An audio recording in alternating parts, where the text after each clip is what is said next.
Hello everyone, welcome back to my channel Priya's English World. In this video, we are going to see about the day 4 of our spoken English class. அதாவது நம்ம previous classல especially day 1 classல subjectsனா என்னன்னு பார்த்தோமா.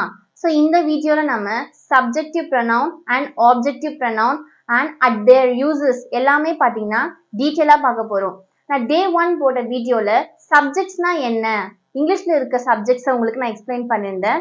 For example I, we, you, they, he, she, it, இந்த 7 தான் பார்த்தீங்கன்னா இங்கிலீஷ்ல இருக்க subjects. So அதோட தமிழ் மீனிங் எஸ்பெஷலி நம்ம பீவர்ப்ஸோட யூசஸ்லாம் பார்த்தோம். எப்படி இந்த சப்ஜெக்ட்ஸ்லாம் வச்சு எந்தெந்த இடத்துல பீவர்ப்ஸ் வந்து என்னென்ன மாதிரி யூஸ் ஆகும்னு சொல்லிட்டு நம்ம தெளிவாக கற்றுக்கிட்டோம். ஸோ அந்த வீடியோவில் பார்த்தீங்கன்னா ஒரு சப்ஸ்கிரைபர் வந்து கமெண்ட் பண்ணியிருந்தாரு, மேம் ஐ, வி, யூ, தே இதெல்லாம் வந்து சப்ஜெக்ட் கிளியரா இருக்கு இதோட meaning, but he, himself, herself, him, her, their, hers இந்த மாதிரி வர சப்ஜெக்ட் எல்லாமே ஒன்னார், எல்லாத்துக்குமே ஒரே மீனிங்கா இது எப்படி யூஸ் பண்ணணும் அப்படின்னு சொல்லிட்டு கேட்டிருந்தாங்க. Actually that was a wonderful and beautiful question because subjective pronoun and objective pronoun play a phenomenal role in our English language. So நம்ம வந்து சப்ஜெக்டிவ் ப்ரொனவுன் அண்ட் ஆப்ஜெக்டிவ் ப்ரொனவுனை தெளிவாக கற்றுக்கிட்டாதான் அப்கமிங் வீடியோஸில் நம்ம பார்க்க போகிற டென்சஸ், ப்ரிப்போசிஷன் சொல்லிட்டு எல்லாமே இந்த இங்கிலீஷ் ஜேர்னியில் நம்மளுக்கு கன்ஃபியூஷன் இல்லாமல் புரிய வரும். ஸோ இந்த வீடியோவில் நம்ம ஐ அப்படின்ற ஒரு சப்ஜெக்டிவ் ப்ரொனவுன் அண்ட் அதோட ஆப்ஜெக்டிவ் ப்ரொனவுன் பற்றி நம்ம தெளிவாக வித் தேர் எக்ஸாம்பிள்ஸோட கற்றுப்போம். ஸோ நான் எல்லா சப்ஜெக்டையும் ஒரே வீடியோலயே உங்களுக்கு கொடுத்து உங்களுக்கு குழப்ப விரும்பல. Okay guys, without wasting your precious time, let's move on today's lesson. So இன்னைக்கு நம்ம என்ன பார்க்க போறோம், subjective pronoun and objective pronoun பார்க்க போறோம். அதாவது சப்ஜெக்ட் தான் ஐ, வி, யூ, தே இங்கிலீஷ்ல இருக்க அந்த 7 சப்ஜெக்ட். ஸோ இந்த வீடியோல நம்ம ஐ, இப்போ ஐன்றது சப்ஜெக்டிவ் ப்ரொனவுன். ஏன் ஐயை வந்து நம்ம சப்ஜெக்ட் சொல்றோம், பிகாஸ் ஐன்றது ஒரு செயலை செய்யும். ஒரு சென்டென்ஸ்ல ஐன்றது செயலை செய்யறதுனால ஐய நம்ம சப்ஜெக்ட் அப்படின்னு சொல்றோம். இதே ஆப்ஜெக்டிவ் ப்ரொனவுன்னா என்ன, ஆப்ஜெக்டிவ் ப்ரொனவுன்ன்றது மீ, ஐனா நான், மீனா என்னை, எனக்கு அப்படின்னு சொல்லுவோம் பாத்தீங்களா, அதுதான் மீன் சொல்லுவோம். ஆனா மீன்றது பாத்தீங்கன்னா சப்ஜெக்ட் கிடையாது. ஏன்னா மீன்றது receiver of the action. Subjective ப்ரொனவுனுக்கும் ஆப்ஜெக்டிவ் ப்ரொனவுனுக்கும் என்ன வித்தியாசம் அப்படின்னா, சப்ஜெக்டிவ் ப்ரொனவுன் சப்ஜெக்ட்ன்றது ஒரு சென்டென்ஸ்ல ஒரு செயலை செய்பவரா இருக்கும். ஆனா ஆப்ஜெக்டிவ் ப்ரொனவுன்றது அந்த சென்டென்ஸ்ல ரிசீவர் ஆஃப் த ஆக்ஷனா இருக்கும். அதாவது சப்ஜெக்ட் வந்து செய்வாங்க, ஆப்ஜெக்ட் வந்து ரிசீவ் பண்ணுவாங்க. அததான் வந்து subjective pronoun and objective pronoun சொல்லுவோம். ஸோ நீங்க அந்த கிராமட்டிக்கல் டேர்ம்ஸ்லாம் வச்சு குழம்பிக்காதீங்க. Okay guys, let's start. இந்த வீடியோல நம்ம என்னென்ன பார்க்க போறோம் அப்படின்னா I, me, my, mine, myself, by myself இதெல்லாம் எப்படி நம்ம இங்கிலீஷ்ல யூஸ் பண்ணலாம்னு சொல்லிட்டு பார்ப்போம்.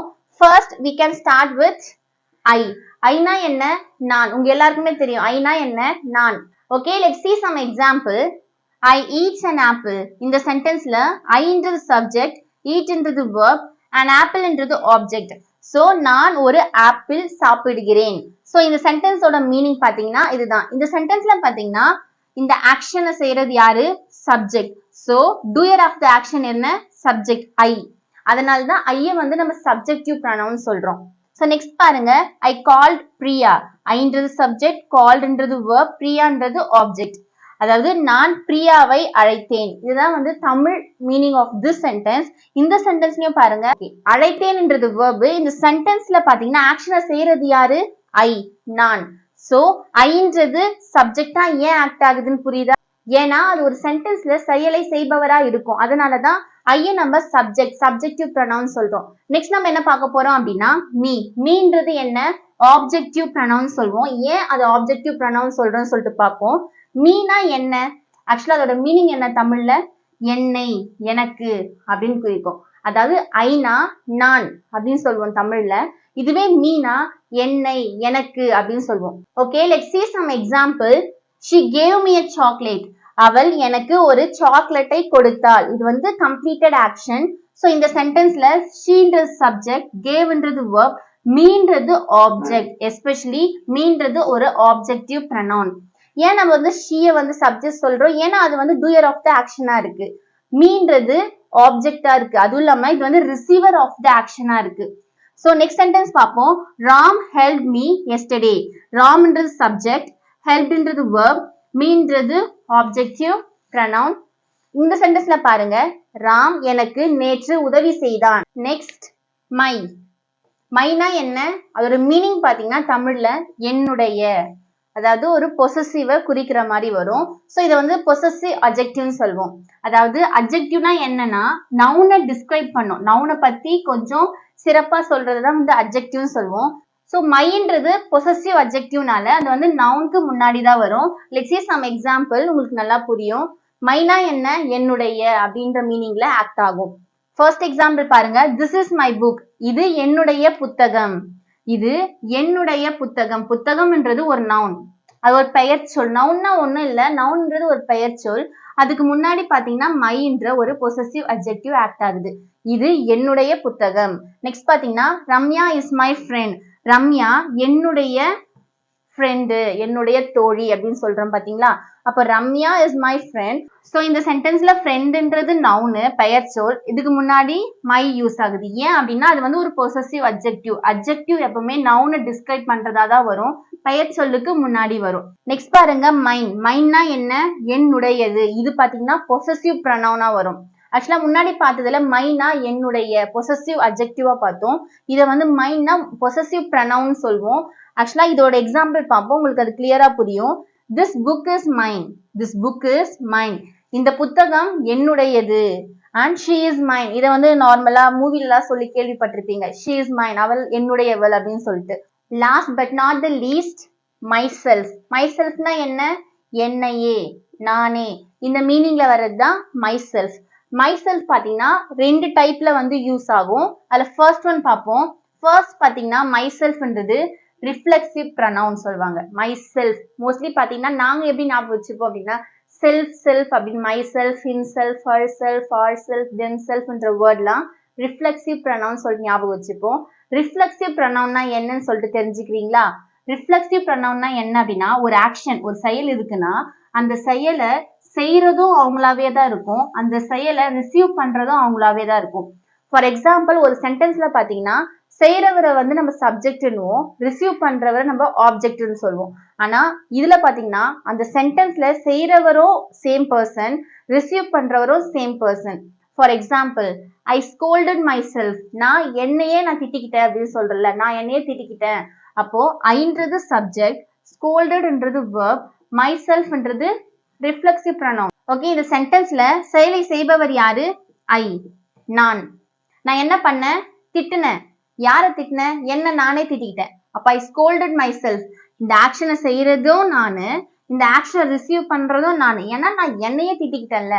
ஸோ ஒரு சென்டென்ஸ்ல ஆக்ஷனை செய்யறதும் ஆக்ஷனை ரிசீவ் ஆகுறதும் ஒரே பர்சனா இருந்தா அதை நம்ம ரிஃப்ளெக்சிவ் ப்ரொனவுன் அப்படின்னு சொல்லுவோம். நெக்ஸ்ட் பாருங்க, அதே மை செல்ஃப் சேம் மீனிங் தான். என்னையே, எனக்கே, நானே, நானே என்ன திட்டிக்கிட்டேன், நானே செஞ்சுக்கிட்டேன்னு சொல்றேன் பாத்தீங்களா, அதே மீனிங்ல தான் வரும். இந்த எக்ஸாம்பிள் பாருங்க, உங்களுக்கு கிளியரா புரியும். I did my homework by myself, நான் என்னோட ஹோம்ஒர்க்கை நானே செஞ்சுக்கிட்டேன் அப்படின்னு சொல்லுவோம் பாத்தீங்களா. அதுக்கும் நம்ம மை செல்ஃப் போடுவோம். ஆனா இதுல என்ன ஒரு இம்பார்ட்டன்ட் அப்படின்னா பை அப்படின்ற ஒரு வேர்ட் வந்து ஆக்ட் ஆகும். மேல பாருங்க, நான் என்னையே திட்டிக்கிட்டேன் அப்படின்னு சொல்றதுக்கு ஐ ஸ்கோல்டட் மை செல்ஃப்ன்றோம்.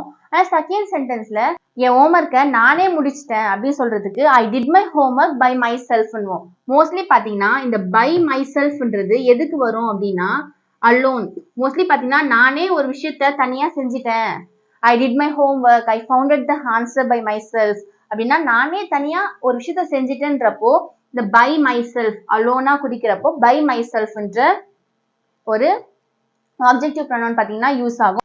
ஓகே கைஸ், உங்களுக்கான டெஸ்ட் பார்ப்போம். ஒரு 3 சென்டென்ஸ் கொடுத்துருக்கேன், அதுக்கான கரெக்ட் ஆன்சர்ஸை நீங்க டைப் பண்ணுங்க. ஃபர்ஸ்ட் ஒன் பாத்தீங்கன்னா ராமும் நானும் சந்திச்சோம். நெக்ஸ்ட் பாத்தீங்கன்னா உனக்கு என்னுடைய உதவி வேண்டுமா அப்படின்னு ஒரு கொஸ்டின் கேட்குற மாதிரி. நெக்ஸ்ட் பாத்தீங்கன்னா ஷீலாவும் நானும் நாளைக்கு காலேஜ் போவோம். இந்த 3 சென்டென்ஸ்க்கான ஆன்சர் வந்து இதுல தான் இருக்கு. இதுல இருந்து நீங்க சூஸ் பண்ணி இந்த fill in the blanks fill பண்ணி நீங்க கமெண்ட் செக்ஷன்ல போஸ்ட் பண்ணுங்க. இந்த 3த்துக்கும் நீங்க கரெக்டா ஆன்சர் பண்ணிட்டீங்க அப்படின்னா இந்த கிளாஸ் வந்து உங்களுக்கு கம்ப்ளீட்டா புரிஞ்சுது, அதாவது 100 out of 100 நீங்க கொடுத்துக்கலாம். Last but not the least, நீங்க பண்ற காமன் மிஸ்டேக்ஸை பார்ப்போமா. ஃபர்ஸ்ட் ஒன் பாத்தீங்கன்னா இன்டர்வியூலாம் மோஸ்ட்லி பாத்தீங்கன்னா செல்ஃப் இன்ட்ரடக்ஷன் கேட்பாங்க. மோஸ்ட் ஆஃப் த பீப்புள் என்ன பண்றாங்க அப்படின்னா அவங்களை இன்ட்ரடியூஸ் பண்றப்போ myself so and so, அதாவது myself Priya, myself Ram, அது மாதிரி இன்ட்ரடியூஸ் பண்றாங்க. ஆக்சுவலா தட் இஸ் அ ராங். நம்ம myself போட்டு ஒரு சென்டென்ஸே ஸ்டார்ட் பண்ண முடியாது. myself so and so சொல்லக்கூடாது. instead of that நீங்க என்ன சொல்லணும் அப்படின்னா my name is Priya அப்படி சொல்லலாம். இல்லைன்னா I am Priya. இந்த ரெண்டு சென்டென்ஸ் வச்சு தான் நீங்க வந்து உங்களை இன்ட்ரடியூஸே பண்ணணும். don't use myself. Okay, next one பார்த்தீங்கன்னா I and மகா going to சென்னை. நானும் மகாவும் சென்னைக்கு போய் கொண்டிருக்கிறோம். அந்த மாதிரி வர மீனிங்ல இந்த சென்டென்ஸ்ல பாருங்க ஏன் தப்பு சொல்றேன் அப்படின்னா ஐ அண்ட் மகா, நானும் மகாவும் சொல்லிட்டு ஃபர்ஸ்ட் நான் வந்து ஐய மென்ஷன் பண்ணியிருக்கேன், நெக்ஸ்ட் என் கூட வரவங்களும் நான் மென்ஷன் பண்ணியிருக்கேன். ஸோ இங்கிலீஷ் சென்டென்ஸ்ல எப்பவுமே வந்து உன்னோட வந்து எத்தனை பேர் வந்தாலும் அவங்களோட நேமை ஃபர்ஸ்ட் போடணும், அவங்களோட சப்ஜெக்டை ஃபர்ஸ்ட் போட்டுட்டு நெக்ஸ்ட் தான் வந்து ஐ என்ன நான் மென்ஷன் பண்ணும். ஃபார் எக்ஸாம்பிள் கரெக்ட் சென்டென்ஸ் பார்த்தீங்கன்னா மகா and I going to Chennai. So இதுதான் பார்த்தீங்கன்னா கரெக்டான சென்டென்ஸ். இங்க வந்து மகான் இல்லை, யார் வந்தாலும் இப்போ மகா, Ram and I going to Chennai எத்தனை பேர் வந்தாலும் அவங்களோட சப்ஜெக்ட் அவங்களோட நேம்ஸை ஃபர்ஸ்ட் போட்டு நெக்ஸ்ட் தான் ஐன்ற உங்களுடைய சப்ஜெக்டை நீங்க உங்களை மென்ஷன் பண்ணிட்டு அந்த சென்டென்ஸை நீங்க வந்து சொல்லணும். So that is right in English. So இந்த ரெண்டு பாயிண்ட்டும் வந்து நீங்க ஞாபகம் வச்சுக்கோங்க. Okay, that's it all about this video guys. உங்களுக்கு இந்த வீடியோ பிடிச்சிருந்தா யூஸ்ஃபுல்லா இருந்தா இந்த வீடியோக்கு ஒரு லைக் பண்ணுங்க. இன்னும் நீங்க நம்ம சேனலை சப்ஸ்கிரைப் பண்ணல அப்படின்னா உடனே சப்ஸ்கிரைப் பண்ணுங்க. And I will come up with another interesting lesson video especially about spoken English classes very soon. Till then you take care and thank you so much for your precious time.